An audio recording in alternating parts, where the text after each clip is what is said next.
사랑하는 영락교회 지체들에게 주 안에서 평화 인사를 전합니다. 오늘은 2014년 11월 8일 금요일입니다. 오늘의 묵상 본문은 이사야 50장 1절로 11절까지의 말씀입니다. 오늘 본문 말씀 50장 1절부터의 말씀은 이렇게 시작합니다. 나 여호와가 이같이 말하노라. 내가 너희를 어미를 내보낸 이혼 증서가 어디 있느냐. 내가 어느 체주에게 너희를 팔았느냐. 보라, 너희는 너희의 죄악으로 말미암아 팔렸고 너희의 어미는 너희의 배역함으로 말미암아 내보냄을 받았느니라.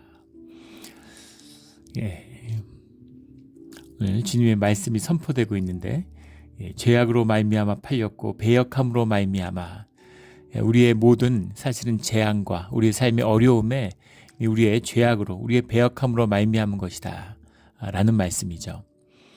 유대인들의 불평하고 있는 겁니다. 우리 48장 9장 계속 나누어지고 있는 귀한기에 있는 포로기에서 돌아온 그런 그 유대 백성의 고통의 호소죠. 얼마나 어려움 가운데에서 믿음을 지키고 신앙을 지키느라고 어려웠겠어요. 그래서 이제 예루살렘으로만 돌아가면 돌아왔는데 바벨론에 살 때보다 더 힘든 거죠. 거기서 터져 나오는 주님을 향한 원망의 목소리가 49장의 말씀에 나왔습니다. 그런데 주님과의 단절, 그것 때문에 받았던 고통이 주님이 너희를 내보낸 거냐, 내가 너희를 내보냈느냐, 나에게 무슨 문제가 있었느냐, 이런 말씀인 거죠. 그것이 너희의 죄악으로 말미암아, 너희의 배역함으로 말미암아 된 것이다 라는 걸 말씀하고 있는 겁니다. 그럼에도 불구하고 주님은 불러주시고 주님은 함께 해주시고 주님은 회복하기를 원하시는 거죠. 그런데 그 회복의 기간 가운데 깊은 비밀이 오늘 말씀 가운데 들어있습니다. 3절에 보면 내가 흑암으로 하늘을 입히며 굵은 배로 덮느니라. 깊은 슬픔에 젖어있는 예루살렘의 모습, 유다의 모습을 볼 수 있는 것이죠. 1절부터 3절까지는 이제 주님의 음성으로 선포가 되고 있고, 또 4절부터 오늘 말씀해 보면 9절까지는 또 선지자의 음성으로 이제 고백하는 그런 말씀이 나오고, 다시 10절부터는 이제 여호와의 음성이 나옵니다. 지금 그 1절부터 3절까지의 말씀이나 10절부터 11절까지의 말씀이나 주님의 말씀이 뭐 하늘에서 떨어지는 게 아니죠. 우리 10년 가운데 증거되는 선지자의 마음에 증거되는 주님의 음성이죠. 그래서 주님의 음성을 선지자의 목소리를 통해서 선포하고 있는 것입니다. 동시에 또 선지자의 목소리로 선지자가 자기가 주체가 돼서, 당신이 주체가 돼서 또 선포하는 말씀이 있는 것이죠. 그러니까 이걸 읽다 보면 이상하죠. 주님하고 주고받는 말씀 같지만 사실은 이사야 선지자의 목소리를, 혀를 통해서 나오는 그런 선포입니다. 그 가운데 주님의 뜻이 담겨 있고 또 이사야 선지자의 고백이 담겨 있고, 우리가 기도를 하다 보면 이제 이게 뭔지를 알 수 있죠. 주님이 주시는 음성이 되어서 거기에 붙들려서 주님이 화자가 되는 경우도 있고 내가 화자가 되고 청자가 되는 경우도 있죠. 그런 경험, 자연스러운 경험이죠. 뭐 기도하다 보면 이제 겪게 되는 아주 자연스러운 모습입니다. 4절의 말씀을 보면 주 여호와께서 학자들의 혀를 내게 주사 나로 공고한 자를 말로 어떻게 도와줄 줄 알게 하시고 아침마다 깨우치시되 나의 귀를 깨우치사 학자들 같이 알아듣게 하시도다. 학자들의 혀, 학자들 같이 이렇게 썼는데, 리무딤이란 말입니다. 리무딤이라는 말이 이제 영어로 하면 disciples 이렇게 번역을 해놨는데, 원형이 라마드라는 말은 이제 가리킨다, teach 이런 말이고, 여기 제자들의 혀. 주님이 선생님이 되셔서 주님의 말씀을 듣는, 선생님이 말씀을 하면 제자들은, 학생들은 잘 알아들어야 되잖아요. 그런 제자들의 혀, 제자들의 귀를 주셨다라는 거죠. 나의 귀를 깨우치사, 주님이 말씀하시는데, 주님이 보여주시는데 보고 들을 수 있는 그 눈과 귀를 열어주셨다라는 거죠. 아침마다 깨우쳐 주셨다. 5절에 주 여호와께서 나의 귀를 여셨으므로 내가 거역하지도 아니하며 뒤로 물러가지도 아니하며. 듣는 것이 중요하죠. 보는 것은 듣는 것을 보는 겁니다. 보는 것은 왜곡이 많아요. 우리가 본대로 믿는다고 생각하지만 큰 착각이죠. 내가 믿는 걸 보는 겁니다. 그게 시각의 비밀이잖아요. 시각이라는 건 굉장히 복잡하죠. 있는 그대로를 우리가 받아들이는 것이 아니라 사실은 우리 들어오는 그런 시각적인 메시지를 우리의 심령이 보정하는 거죠. 우리의 뇌가 보정을 합니다. 그래서 재밌는 것은 듣기만 해도 들어도 시각적인 이미지를 만들어낼 수 있죠. 그래서 뭐 맹인 검객, 맹인들이 막 이렇게 찾아다니고 이러는 거 어떻게 그럴 수가 있지? 근데 사실은 귀가 예민해지고 귀로 들리면 시각적인 이미지를 뇌가 만들어낼 수 있다는 거죠. 그래서 거의 보는 것 같은. 우리 무슨 대장 내시경 뭐 이런 거 무슨 이런 거 수면 내시경 이런 거 할 때 그런 경험 해보셨을 거예요. 수술 같은 거 해본 분들도 이제 경험해 보시죠. 의식이 깨어났는데 눈은 감고 있는 거죠. 아직 이제 완전히 눈이 떠지지 않았는데 귀로 들리는데 사람들의 위치나 사람들이 뭘 하는지를 다 알 수 있는 거예요. 그런 경험 아마 해보신 분들 있을 겁니다. 그게 이제 귀의 이미지인데 귀로 들어오던 눈으로 들어오던 모두 우리가 보고 있는 이미지 상이라고 하는 것은 우리 두뇌가 만드는 것이다 라는 거죠. 내가 보여주면 믿겠다. 절대 못 봅니다. 내가 믿는 것을 보게 되는 거죠. 그런데 주님께서 나의 귀를 여셨으므로 말씀하시는 주님이 말씀이시잖아요. 말씀으로 우리에게 당신을 증거하시죠. 말씀과 교제하고 성령을 어떻게 만나나요? 말씀을 통해 만나는 거죠. 주님의 음성을 어떻게 듣나요? 말씀을 통해 듣는 거죠. 그래서 말씀을 듣는 귀를 깨우쳐 주셨다. 나의 귀를 열어주셨다. 원래도 잘 들렸지만 들어도 알지 못하던 그러나 귀를 열어주시고 심령을 열어주심으로 말씀을 듣고 깨닫게 되었다라는 거죠. 내가 거역하지도 아니하며 뒤로 물러가지도 아니하며 그래서 말씀이 주어졌는데 그 말씀을 듣고서 거역한다. 그런 말씀이 소멸하겠죠. 들리지 않겠죠. 그리고 말씀을 들었는데 깨달았는데 살지를 못해요. 가롯 유다처럼. 말씀의 뜻이 무엇인지 알아요. 의미가 무엇인지 알아요. 그런데 그것을 살 수는 없는 그렇게 하지 않았다는 거죠. 거역하지도 아니하며 뒤로 물러가지도 아니하며 6절에 나를 때리는 자들에게 내 등을 맡기며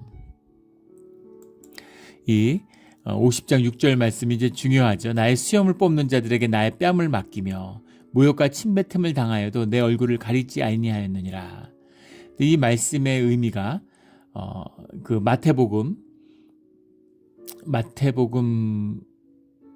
5장 44절인가요? 7장 44절인가요? 좀 헷갈리는데 원수를 사랑하라 라고 하는 주님이 이 말씀을 인용을 하시죠. 누가복음 또 18장에 31절 32절에 가면 박해에 대한 주님이 받을 박해에 대한 말씀으로 이 말씀을 또 인용하시기도 하시죠. 그래서 주님이 당한 그리스도의 박해, 메시아의 박해이면서 동시에 우리가 살아가야 할 새로운 삶의 차원을 말씀하고 있는 거죠. 덕을 세우기 위해서 참아라 이런 얘기가 아니죠. 너희가 현상 세계와서 다툴 필요가 없는 그것을 뛰어넘는 다른 차원의 삶이 너희를 기다리고 있다. 그런 삶의 차원을 누리며 살아가야 된다. 이 말씀인 거죠. 또 이 말씀은 그 본질의 주인, 그 삶에 보이지 않는 무한 차원 세계의 주인이 인격이신 주님이고 우리의 아버지다라고 하는 그 고백과 긴밀한 관계가 들어있는 거죠.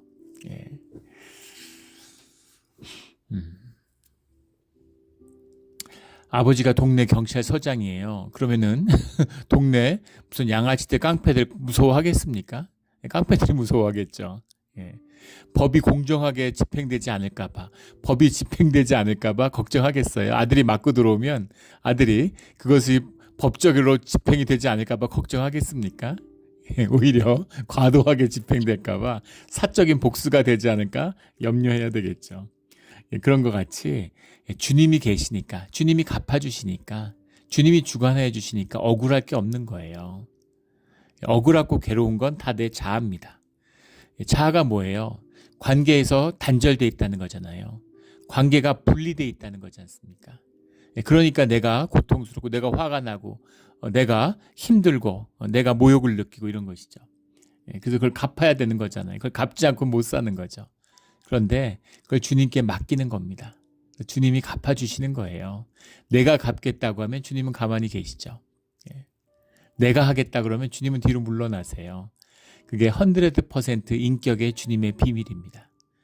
우리가 인격을 만나보지 못하고 100% 인격과 교제해보지 못해서 그 의미를 잘 못 느끼는 거죠. 내가 주인이고 내가 나서고 내가 하겠다고 내가 갚겠다 그러면 주님은 100% 양보하고 기다리고 계시는 겁니다. 그렇기 때문에 나를 죽이고 주님께 그 모든 걸 내어드려야 되는 거죠. 수염을 뽑는다는 건 이제 동서고금을 막론하고 큰 모욕의 상징이죠. 지금도 마찬가지일 거예요. 지금도 마찬가지일 겁니다. 수염을 뽑는다는 것 있을 수 없는 얘기죠.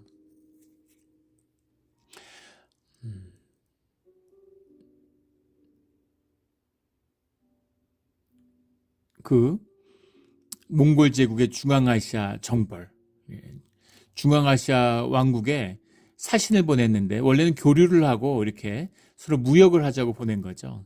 근데 몽골의 사신들의 수염을 뽑았죠. 수염을 뽑고 머리와 수염을 반씩 뽑았다 그래요.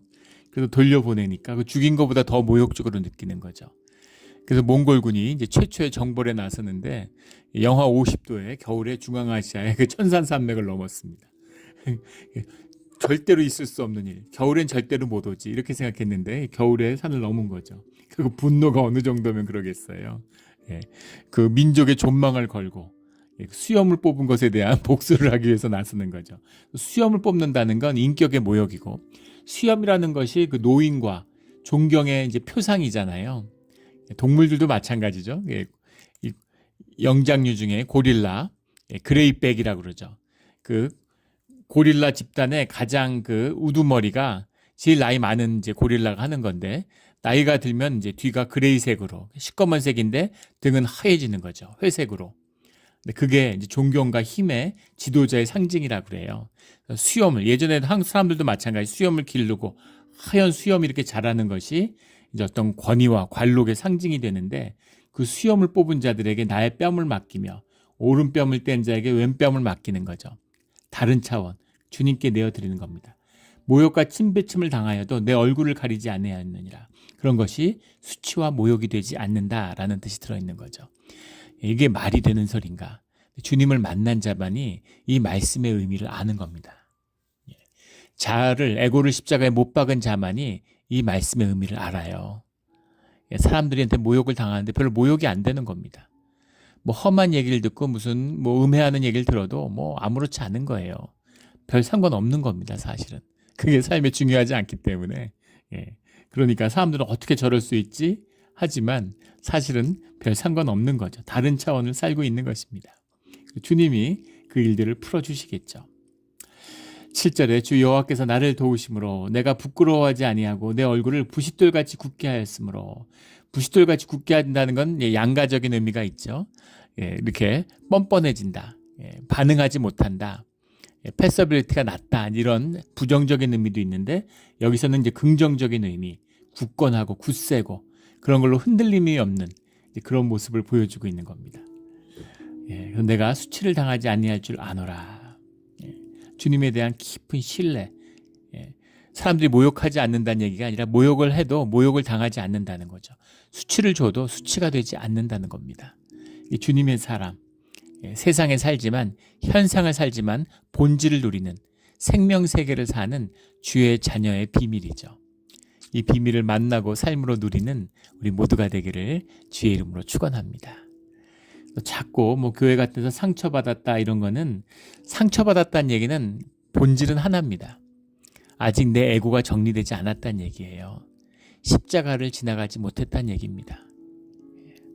그게 나쁘다, 잘못됐다는 얘기가 아니라 그 길을 지나가야 되는 거죠. 십자가를 만나고 내 에고를 못 박아야 되는 겁니다. 그러면 긍휼의 마음이 생겨요. 내가 저 사람한테 상처받았다 이러는데 상처받는 게 아니라 그 사람을 긍휼히 여기고 그 사람을 품게 되는 마음이 내 안에 생기게 되는 겁니다. 이것이 교회의 비밀이고 주님 안에서 연합하는 공동체의 비밀이에요. 이 비밀을 만나고 삶으로 누리는 우리 모두가 되기를 주의 이름으로 축원합니다. 8절에 나를 의롭다 하시는 이가 가까이 계시니 나와 다툴 자가 누구냐? 나와 함께 설지어다. 나의 대적이 누구냐? 내게 가까이 나올지어다. 여기서 의롭다 하시는 것은 이제 주님의 믿음의 의신 칭의를 의미하는 게 아니라 재판정을 의미하는 거죠. 잘잘못을 따져보자 이런 겁니다. 예. 심판자가 여기 계시니까 재판하는 분이 판사가 여기 있으니까 한번 우리 다퉈보자. 누가 잘못했는지. 그런 당당함인 거죠. 예. 이것이 주의 자녀의 살아가는 모습입니다. 주님 앞에 내가 죄가 있지만 세상 가운데 누가 내 죄를 문제 삼을 수 있겠냐. 떳떳하고 의로운 삶, 최선을 다한 삶을 살았다는 거죠. 그러나 주님 앞에서 의로움을 자랑하는 것이 아니라 나의 의로움을 밝혀주실 분, 내가 주님 안에서 최선을 다해서 바르게 살았다고 해주실 것을 인정해 주시고 검증해 주실 분은 주님밖에 없다. 이런 말씀입니다. 이런 사람은 세상이 감당하지 못하죠. 이것이 세상을 흔들고 세상을 바꾸는 그런 주의 사람들, 남은 자들의 역사의 비밀이에요. 주님이 그 온전함을 위해 최선을 다했지만, 이게 믿음의 신앙의 비밀이죠. 최선을 다했는데 안 되는 겁니다. 예, 최선을 다해서 내가 99%를 냈는데 주님을 만나야 100%가 되는 거죠. 예. 내가 너무 시원찮고 부족하고 연약해서 내가 10%밖에 못했어. 내가 1%, 2%밖에 못해서 상관없죠. 주님이 98%, 99%를 채우셔서 100%를 만들어주시는 거예요. 이것이 주님과 함께하는 구원의 비밀이죠. 9절에 보라 주 여호와께서 나를 도우시리니 나를 정죄할 자가 누구냐. 보라 그들이 다 옷과 같이 헤어지며 좀이 그들을 먹으리라. 현상 세계 사람들, 현상의 사람이란 결국 썩어지고 헤어지는 거죠. 주님과 함께하고 주님이 도우시는 자니까 나를 정죄할 자가 누가 있겠느냐. 생명 세계를 사는 사람의 당당함입니다. 이런 당당함이 있어야죠. 이런 당당함이 있어야 됩니다. 그 아르키메데스인가요? 갑자기 그 알렉산더의 스승이었던, 맞나요? 이름이 갑자기 헷갈리는데 그 스승이 있었는데, 그 왕이 찾아와가지고 스승님 제가 뭘 좀 선물을 드리고 싶은데, 이제 왕 황제가 되고 왕이 되니까 뭐 뭔가를 좀 해드리고 싶은데, 그러니까 부탁이 있으면 뭐든지 해달라고, 그러니까 조금 비켜달라고 해. 해를 네가 가리고 있다. 해가 들도록. 또 하루는 갔는데 열심히 뼈 2개를 유심히 보면서 뼈를 갈고 있어서 지금 스승님 뭘 하시는 겁니까? 이거 뭐 전해지는 전설 같은 얘기죠. 그러니까 네 아버지 뼈하고 여기 길에서 죽은 거린의 뼈를 지금 비교하고 있다고. 뭐가 다른지. 물론 뭐 전해진 이야기겠죠. 상징적인 이유가 아닐까. 아버지 뼈 갖다가 그러고 있으면은 다른 차원을 보여주는 거죠. 야, 무슨 왕이고 황제고 세계를 정복하고 그게 무슨 의미가 있니? 뭐가 다르니 도대체 거린의 죽은 뼈와. 별 차이 없는 거죠. 별 차이 없는 게 아니라 뭐 큰 차이, 거의 같은 거죠.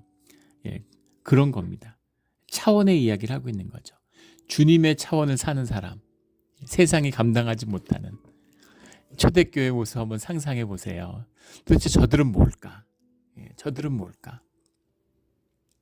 서로 필요를 나누어주고 가족보다 더한 사랑을 나누고 아끼고 매일 모여서 같이 밥을 먹고 함께 살아가는데, 가난한 자가 없고 궁핍한 자가 없고 억울한 자가 없고,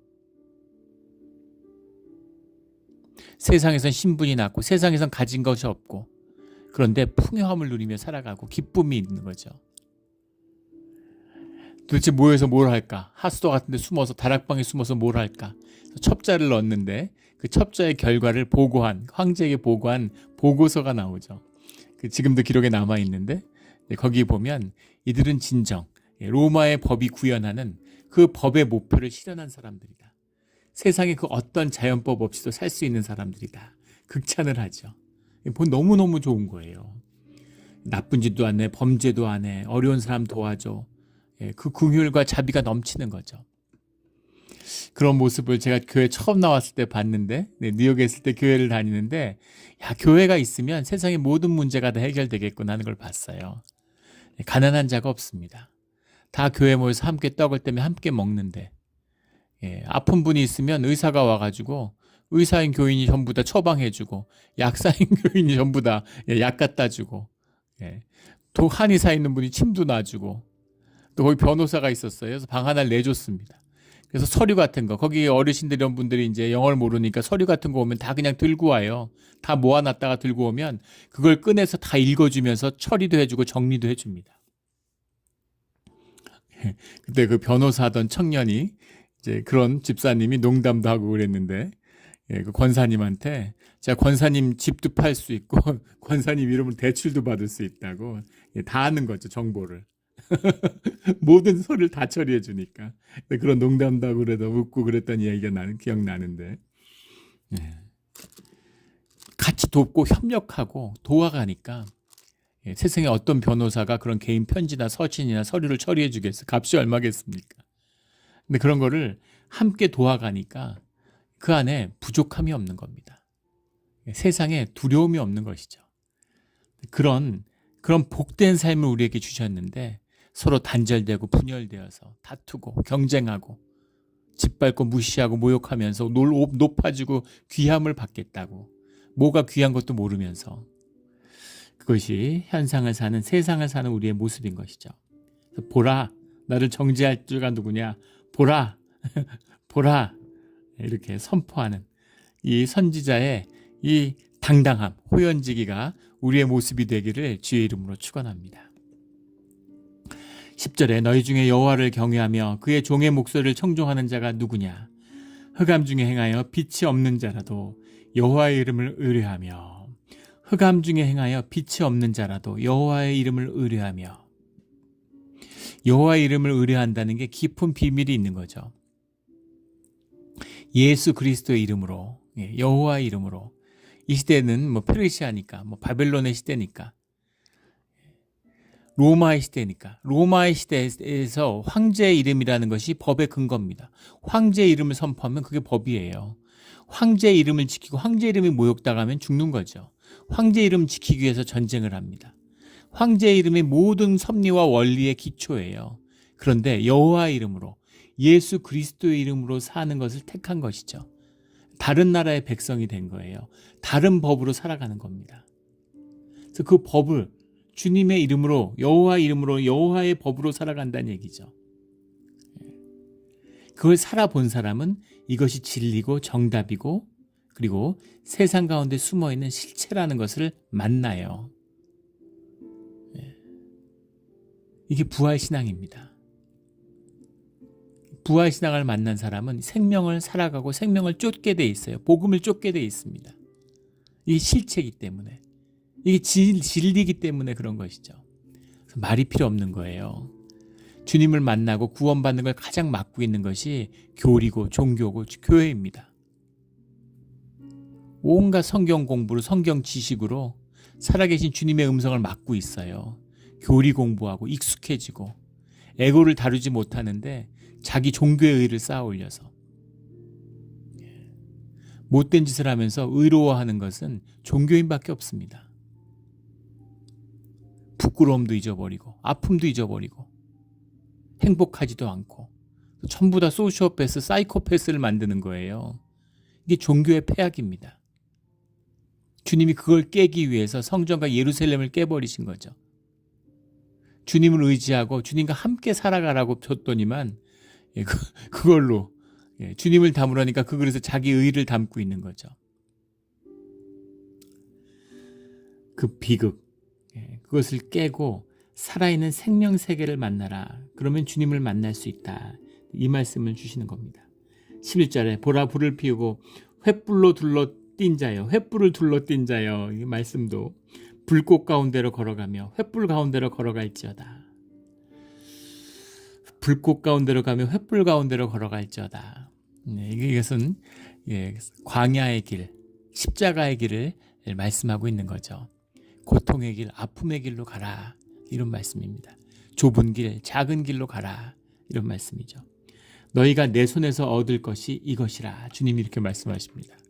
예수님이 이사야서의 말씀을 소중히 여기신 이유를 알겠죠. 너희가 내 손에서 얻을 것이 이것이라, 바로 이건 거예요. 주님께 얻을 것. 그것이 뭐냐면 너희가 고통에 있는 곳에 누우리라, 이 말씀입니다. 너희가 고통을 만나고 고통 가운데 살게 된다. 이것이 축복이다 라는 말입니다. 이것이 신앙이에요. 이게 십자가입니다. 이 길을 지난 사람은 이 의미를 알죠. 고통 가운데 진실해지고 고통이 용납됨으로 삶이 연합합니다. 삶이 연합되는 것을 경험한 사람은 나를 용서하고 받아들일 수 있어요. 나를 용서하고 받아들인 사람은 공동체의 일원, 교회의 지체가 될 수 있습니다. 어떠한 수치와 아픔도 없는 그런 교회를 이루게 되는 것이죠. 아픔이 있기 때문에 그 아픔을 느끼는 게 생명이잖아요. 생명이 없는 사람은 아픔을 느끼지 않습니다. 세상 사람 다 굶어 죽어도 나는 내가 잘 살면 되는 거예요. 산더미 같이 먹을 걸 쌓아놓고 남들이 굶어 죽는데 나누지 않는 겁니다. 왜 안 나눌까요? 나는 아프지 않기 때문이죠.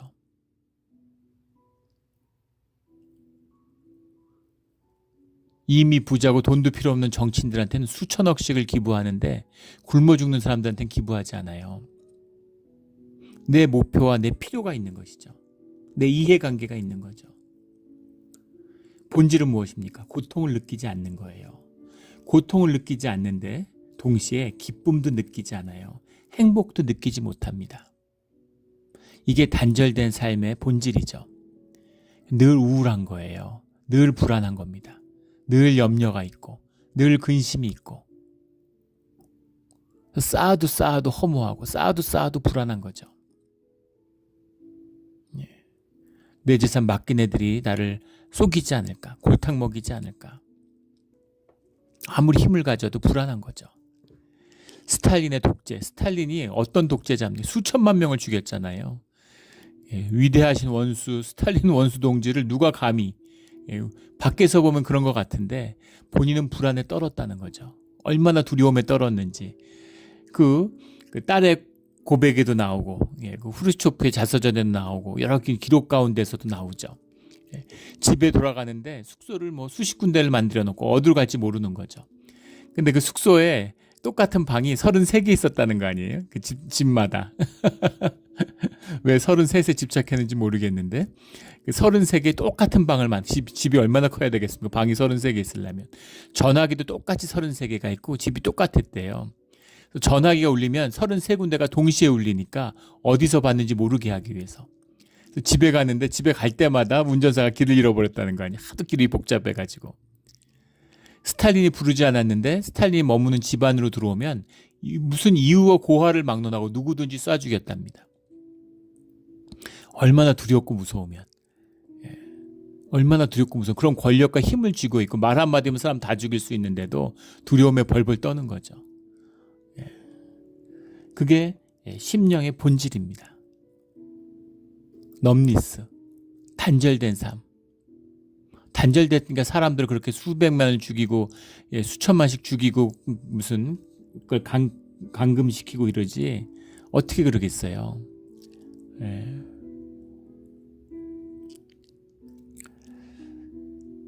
고통을 느낀다는 것 자체가 생명이죠. 근데 생명에는 기쁨도 있고 행복도 있습니다. 고통 속에 삶의 연합을 이뤄내고 고통을 통해서 주님을 만나고 우리를 긍휼히 여기시는 주님의 음성을 듣게 되고 고통받는 형제의 아픔을 용납하고 품음으로 삶의 연합을 이뤄낼 수 있고 그 가운데 함께 하시는 주님을 만나게 되는 겁니다. 그게 교회의 비밀이죠.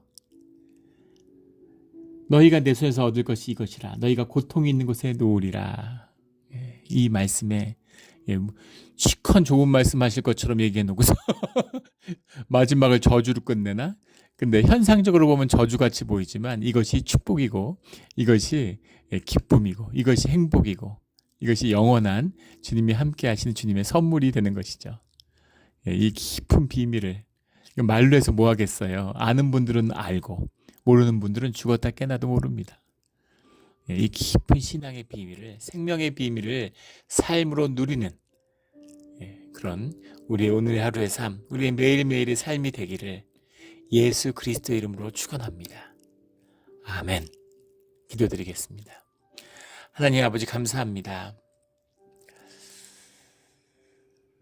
우리가 세상에 속아서 우리 안에 아픔과 우리 안에 수치와 우리 안에 염려와 근심을 으로부터 나를 지키기 위해서 성을 쌓았습니다. 그 모든 고통이 내 안에서 오는 것이었는데 밖에서 오는 줄 알았습니다. 단절하고 분리하고 성을 높이 쌓아 올릴수록 점점 더 불안하고 점점 더 두려워지는 우리 안에 삶의 불행의 실제가 무엇인지를 이제는 압니다. 주님을 만나고 믿음을 얻고 소망을 가진 다음에야 우리가 성벽에 벽돌을 하나하나를 내려놓을 수 있었습니다. 적어도 벽돌을 높이는 것에 인생을 낭비하지 않겠다고 하는 소망을 마음에 품게 됐습니다. 주님 감사합니다. 주님과 함께 가는 길이 십자가의 길이고 고통의 길인 것을 알고 도망가고 싶었고 놀라고 당황했습니다. 그러나 그 고통을 만날 때만이 그것이 우리의 삶의 단절을 복원하고 삶이 연합하고 나를 용납하고 주님과 하나 되는 비밀이 그 십자가에 있었음을, 그 고통 가운데 있었음을 이제 알게 되었으니 주님께 감사합니다. 우리가 주님이 주신 이것을, 주님이 내 손에서 얻을 것이 이것이라고 말씀하신 그것을 절대 놓치지 않는 십자가와 함께하는 우리의 신앙의 길이 되게 하여 주시옵소서. 감사하며 예수 그리스도 이름으로 기도드렸습니다. 아멘.